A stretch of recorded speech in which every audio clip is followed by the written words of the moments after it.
Shalom sahabat-sahabat terbaik channel ini, salam sukacita. Bertemu kembali kita dalam pembahasan pelajaran sekolah sahabat. Tapi sebelum kita lanjut, saya mau ajak kita tunduk kepala, kita berdoa. Bapa Sorgawi, kami butuhkan kuasa Roh Kudus-Mu. Hadirlah saat ini menerangi hati pikiran kami, agar kami boleh memahami firman kebenaran yang akan kami perdalam saat ini. Di dalam nama Yesus kami selalu berdoa dan bersyukur. Amin. Saudaraku, ayat yang melandasi pembahasan kita diambil dari Keluaran pasal 19 ayat yang keempat. Firman Tuhan berkata seperti ini. Kamu sendiri telah melihat apa yang kulakukan kepada orang Mesir, dan bagaimana aku telah mendukung kamu di atas sayap Raja Wali dan membawa kamu kepadaku. Saudaraku, dikisahkan tentang seorang anak kecil laki-laki dari 7 bersaudara. Dia mengalami kecelakaan dan dibawa ke rumah sakit. Di rumahnya jarang sekali ada kecukupan. Dia tidak pernah memiliki lebih dari setengah gelas susu ketika susu ditawarkan di rumahnya. Dia harus berbagi dengan kakak dan adiknya yang lain. Sehingga untuk minum susu saja setengah gelas, itu harus minum berhati-hati, jangan minum lebih. Kenapa lebih? Karena harus dibagikan dengan kakak dan adiknya. Saudara, ketika anak ini berada di rumah sakit, perawat membawakan kepadanya 1 gelas susu besar. Dia memandanginya dan mengharapkannya sejenak. Dan kemudian dia mengingat bahwa keadaan di rumahnya sendiri. Dia tahu apa yang terjadi di rumahnya.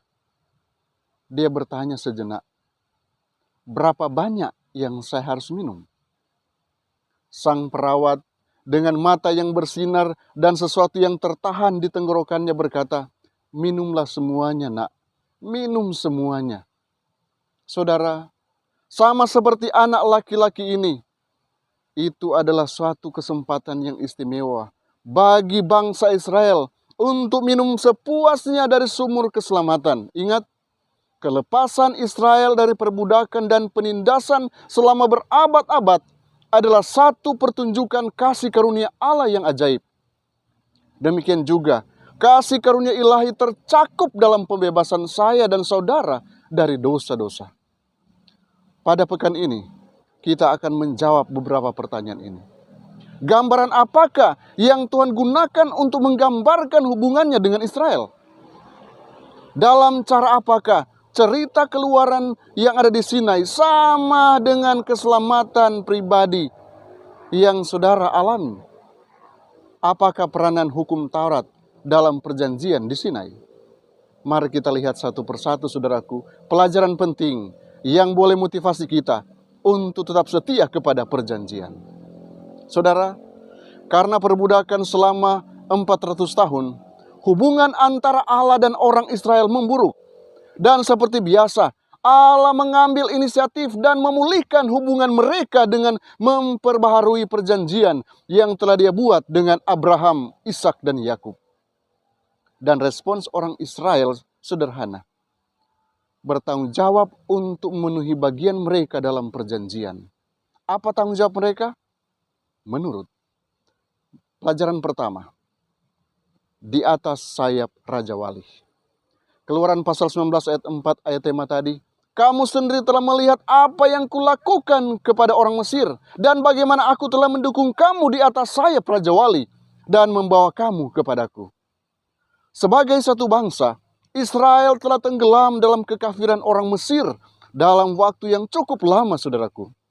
Dan pengalaman ini telah meredupkan pengetahuan mereka tentang Allah. Tidak mengerti kehendak Allah, dan bahkan mereka sudah melupakan kebaikan yang Tuhan sudah tunjukkan kepada mereka. Kemudian datang dengan cara yang terduga, bantuan dari Tuhan. Tuhan menunjukkan kasih karunia kepada mereka dengan membebaskan mereka dari perbudakan yang kejam. Dan dengan lembut menuntun mereka pada suatu hubungan perjanjian baru dengannya. Ada 2 ilustrasi dalam Alkitab. Lebih khusus kitab Ulangan, yang menggambarkan bagaimana Tuhan memperlakukan orang Israel. Yang pertama, Ulangan pasal 32 ayat yang ke-10 dan ayat yang ke-12. Seperti elang yang membawa anak-anaknya terbang tinggi. Lalu ia menjatuhkan mereka sehingga mereka belajar terbang. Jika mereka tidak dapat terbang, elang akan membawa mereka dengan sayapnya lagi. Ini luar biasa. Dia akan mendukung anak-anaknya yang tidak bisa terbang di atas sayapnya. Dan inilah gambaran Allah ketika orang Israel tidak dapat melakukan apa-apa. Allah Israel bagaikan burung Raja Wali yang siap mendukung mereka. Ulangan pasal 1 ayat 31, gambaran yang lain.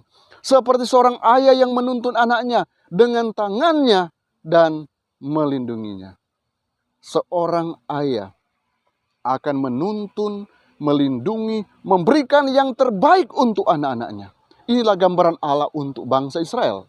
Saudaraku, pertanyaan untuk kita, apakah kita memerlukan Tuhan untuk menuntun kita dengan lembut, melindungi kita sampai hubungan kita dengan Dia benar-benar sempurna? Apa jawaban saudara? Gambaran-gambaran ini menandakan bahwa Allah kita sangat mengetahui keadaan kita yang tidak berdaya ini. Mari kita lihat pertanyaan Allah untuk kita. Jawaban Allah untuk masalah yang kita hadapi. Ketika Tuhan bertanya, apakah engkau siap untuk menerima bantuan sorga? Kita harus siap terima bantuan sorga. Karena tanpa kekuatan sorga, kita tidak dapat berbuat apa-apa. Allah kita seperti Bapa yang sayang kepada anak-anaknya. Dia mengasihi kita dan Dia menuntun kita, membawa kita kepada kemenangan. Gambaran burung Raja Wali, bahkan gambaran orang tua yang menjaga anaknya. Kita juga merasakan kepedulian Allah untuk kebaikan kita. Lembut, mendukung, melindungi, mendorong. Karena kerinduannya adalah membawa kita kepada kedewasaan penuh. Poin selanjutnya itu contoh keselamatan. Keluaran 15 ayat yang ke-13. Dengan kasih setiamu engkau menuntun umat yang telah kau tebus. Dengan kekuatanmu engkau membimbingnya ke tempat kediamanmu yang kudus. Langkah pertama Allah untuk membantu orang Israel adalah menebus mereka dari perbudakan. Keluaran 6 ayat 6 sampai 7. Ketika Allah berfirman kepada orang Israel melalui Musa, aku akan membebaskan kamu. Secara literal, Allah sedang berkata, aku akan melakukan tindakan menebus sanak saudara. Karena kata goal, kata menebus dalam ayat ini, merujuk pada satu keluarga yang membeli kembali atau menebus anggota keluarga yang lain, terutama ketika anggota keluarga itu menjadi budak karena utang atau dia akan menjadi budak. Nah saudaraku, gambaran yang sama, Allah kita adalah penebus. Allah adalah penebus Israel, Allah juga adalah penebus kita. Dalam Keluaran pasal 3 ayat 8, Allah mengatakan bahwa Dia telah turun untuk menyelamatkan Israel. Dan kata turun ini adalah kata kerja Ibrani yang biasa digunakan untuk menggambarkan interaksi Allah dan manusia. Allah berada di sorga dan kita berada di bumi. Dan saat Allah turun ke bumi ini, Dia menebus kita. Dalam pengertian yang benar, dari ide itu ialah hanya ketika Yesus turun, hidup, menderita, mati, dan dibangkitkan untuk kita, maka kita boleh beroleh penebusan. Berapa harga yang dibayar Allah untuk menebus Israel, bahkan untuk menebus saya dan saudara. Dia turun ke dunia ini, saudaraku. Dia menjadi manusia. Dia membayar dosa-dosa kita yang sebenarnya tidak bisa dibayar oleh kita sendiri. Dia harus mati di kayu salib karena Dia rindu saya dan saudara boleh diselamatkan. Pena inspirasi di dalam kutipan khusus untuk Ibrani pasal 2, Seventh-day Adventist Bible Commentary memberikan komentar. Yesus Kristus menanggalkan jubah kerajaannya, mahkota rajanya, dan membungkus keilahiannya dengan kemanusiaan untuk menjadi pengganti dan kepastian bagi umat manusia. Tanpa Yesus, kita tidak ada jaminan untuk diselamatkan. Mari kita melangkah kepada perjanjian di Sinai. Keluaran pasal 20 ayat yang ketiga. Jangan ada padamu Allah lain di hadapanku. Buku Keluaran menarik perhatian pembaca pada 3 peristiwa besar. Yang pertama yaitu peristiwa keluarnya orang Israel dari Mesir. Kemudian yang kedua, penetapan perjanjian. Dan yang ketiga, membangun tabernakel atau bait suci yang merupakan lambang kehadiran Allah di sana. Mari kita coba lihat, ada urutan yang perlu kita lihat sehingga kita boleh memahami bagaimana besarnya kasih Tuhan untuk kita. Urutan-urutan peristiwa penandatanganan perjanjian yang boleh kita temukan dalam Ulangan pasal 19 bahkan sampai 24. Yang pertama, orang Israel ketika mereka tiba, mereka berkemah di Sinai, kemudian setelah itu proposal perjanjian Tuhan dengan Israel disampaikan. Apa tanggapan Israel dalam menerima perjanjian itu? Ada persiapan untuk menerima perjanjian itu secara formal. Kemudian pengumuman 10 perintah Allah. Selanjutnya Musa sebagai pengantara perjanjian. Kemudian ada prinsip-prinsip perjanjian yang diucapkan di sana. Dan terakhir yaitu pengesahan perjanjian itu sendiri. Perjanjian ini, saudaraku, memainkan satu peran penting dalam rencana keselamatan. Itu adalah perjanjian yang keempat yang didaftarkan di dalam kitab suci. Yang mendahului adalah perjanjian dengan Adam, Nuh, dan Abraham. Dan di dalamnya Allah menyatakan dirinya sendiri lebih lengkap dari yang sebelumnya. Lebih khusus ketika ada satu elemen yang ditambahkan, yaitu upacara bait suci yang ditetapkan di sana. Jadi saudaraku, bait suci menjadi alat untuk mana yang menunjukkan kepada umat rencana keselamatan yang harus mereka nyatakan juga kepada dunia ini. Saudaraku, meskipun Tuhan telah menebus Israel dari perbudakan Mesir, Dia merindukan mereka untuk mengerti bahwa penebusan memiliki arti yang lebih penting dari sekedar kebebasan dari perbudakan fisik, saudaraku. Tuhan ingin menebus mereka dari dosa yang adalah perbudakan yang sesungguhnya. Dan hal ini terjadi hanya oleh pengorbanan Mesias, seperti yang diajarkan melalui simbol-simbol pelayanan yang ada di bait suci. Saudara-saudaraku, karena di dalamnya Allah rindu menyatakan kepada mereka rencana penebusan yang merupakan maksud dan tujuan utama dari perjanjian itu. Karena perjanjian itu akan sia-sia jika bukan satu perjanjian keselamatan yang Tuhan tawarkan kepada umat manusia yang telah jatuh. Itulah yang ada di Eden dan itulah yang ada di Sinai. Itu juga yang ada di salib untuk saya dan saudara. Ini adalah keselamatan yang Allah tawarkan kepada umat manusia yang telah jatuh. Poin selanjutnya, Allah dan Israel.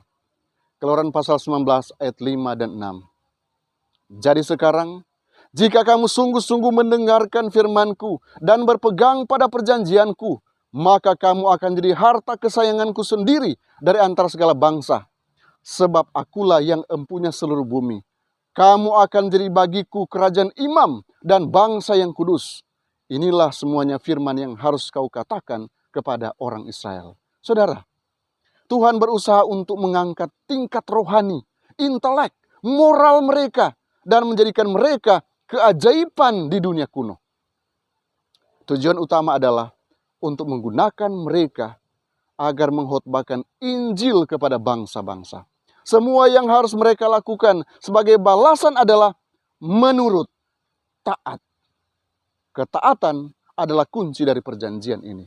Orang-orang Israel harus mentaati Tuhan. Bahkan sebelum Sinai, mereka harus memercikan darah di tiang pintu dan keluar dari Mesir. Jika ketaatan diperlukan, untuk tetap berada dalam ketentuan perjanjian ini, apakah itu berarti bahwa kita diselamatkan oleh ketaatan? Oh saudara-saudaraku, keselamatan adalah oleh iman saja. Ketaatan hanyalah hasil dari iman yang benar. Jika kita menerima Yesus mati di kayu salib, respons otomatis kita karena kita mencintai Yesus, kita akan melakukan segala perintah-perintahnya. Saudara-saudaraku, ketaatan kita akan membantu kita bertumbuh secara rohani, secara mental, bahkan moral. Tuhan dapat menggunakan kita untuk memberitakan Injil kepada bangsa-bangsa oleh karena kita mau menurut. Karena itulah kita dipanggil untuk menjadi berkat besar bagi banyak orang. Poin selanjutnya itu janji-janji. Keluaran pasal 24 ayat yang ke-7 firman Tuhan berkata, diambilnyalah kitab perjanjian itu, lalu dibacakannya didengar oleh bangsa itu, dan mereka berkata, segala firman Tuhan akan kami lakukan dan akan kami dengarkan. Orang-orang Israel memiliki niat baik, tetapi mereka tidak melakukan semuanya yang Tuhan perintahkan. Mengapa? Karena mereka mencoba untuk menurut dengan usaha mereka sendiri. Ingat, usaha kita sendiri itu seperti kain kotor di hadapan Tuhan. Apapun yang Allah minta kita lakukan, tujuannya adalah untuk mempererat hubungan kita dengan Allah kita. Dan kita harus lakukan atas dasar iman.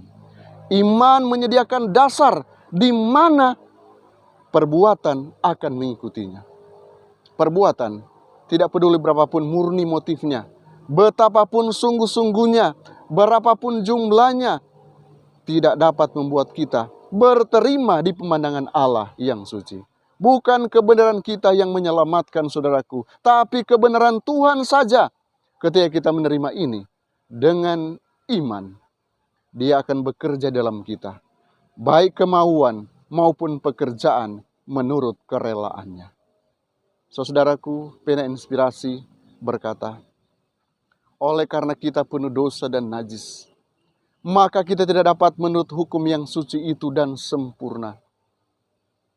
Kita tidak mempunyai kebenaran kita sendiri yang dapat memenuhi segala tuntutan hukum Allah itu. Tetapi Kristus telah membuat sebuah jalan kelepasan bagi kita. Dia hidup di dunia ini di tengah-tengah pencobaan dan godaan, sama seperti yang kita hadapi. Namun, Dia tetap menghidupkan satu kehidupan tanpa dosa. Dia mati untuk kita. Dan sekarang Dia mau mengangkat dosa-dosa kita, lalu memberikan kebenarannya kepada kita. Jika engkau mau menyerahkan dirimu sendiri kepadanya, lalu menerima Dia sebagai juru selamatmu, kemudian betapa besar pun dosamu dalam hidupmu di masa lampau, dengan tabiatnya itu engkau dianggap benar. Luar biasa. Allah membenarkan saya dan saudara. Allah rindu supaya saya dan saudara boleh diselamatkan. Saudaraku, berkali-kali tawaran keselamatan disampaikan kepada kita. Apakah kita siap menerima tawaran keselamatan ini? Mari kita mencintai Dia dengan melakukan apa yang Dia kehendaki. Kiranya Tuhan Yesus memberkati kita lewat pelajaran ini. Saya mau ajak kita tunduk kepala, kita berdoa. Bapa Surgawi, kami percaya firman kebenaran yang sudah kami perdalam saat ini akan memotivasi kami untuk menurut dan mau menjadi berkat bagi banyak orang. Tolonglah kami agar kami boleh memahami lebih dalam akan kebenaran firman yang sudah kami pelajari. Tolonglah kami agar benar-benar kami boleh menjadi pelaku-pelaku firman. Terima kasih Yesus, karena Engkau mau mati bagi kami dan menyelamatkan kami. Kami rindu untuk memberikan hati kami, memberikan apa yang ada pada kami untuk Engkau Yesus. Inilah kami Tuhan, pakailah sesuai dengan rencanamu. Dalam nama Yesus Tuhan dan Juru Selamat kami. Amin. Kiranya Tuhan Yesus memberkati kita semua. Shalom.